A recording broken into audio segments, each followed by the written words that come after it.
ሆኖ ወላይታ ልማት ማህበር ማን ነው? እንዴትና መቼ ተመሰረተ?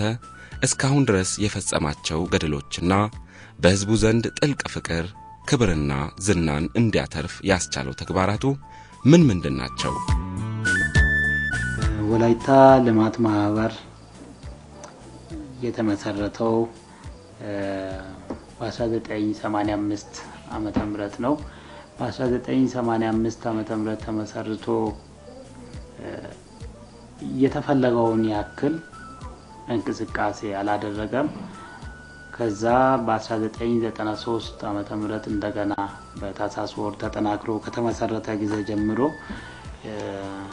የተለያዩ ዝግጅቶችን አድርጎ ከሚመለከተው መንግስት አካል ፈቃድና የምስክር ወረቀት አግኝቶ ፕሮጀክት ስምምነቶችን ተፈራርሞ ስራ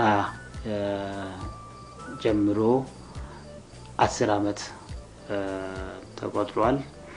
በዚህ በ10 አመት ውስጥ ልማት ማህበሩ ያደረገው እንቅስቃሴ ከአቅሙ አንፃር ሲታይ የተሻለ ነገር ሆኖ ነው ያገኘነው። ከህዝብ ፍላጎት አንፃር ሲታይ ብዙ የሚቀር ነገር እንዳለ ነው የገመገምነው።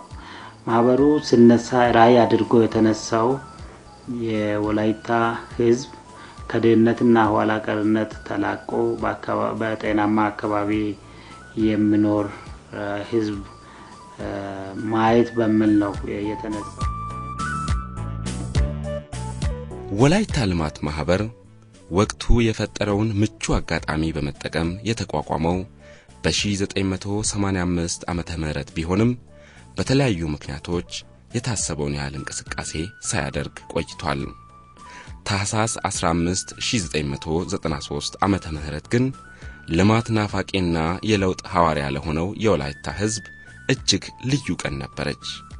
ወላይታ ልማት ማህበር የህዝቡን የልማት ጥማት ለማርካትና ለጥያቄዎቹ ምላሽ ለመስጠት ቃል በመግባት በተጠናከረ መልኩ ዳግም የተመሰረተበት ዕለት።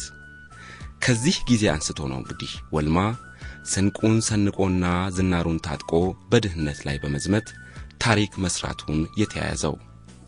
ወልማ ህዝቡን ወዳጆቹንና አጋሮቹን በማስተባበር ባለፉት 10 ዓመታት ከ126 ሚሊዮን ብር በላይ ኢንቨስት በማድረግ በርካታ የልማት ተግባራትን አከናውኗል፣ እያከናወነም ይገኛል።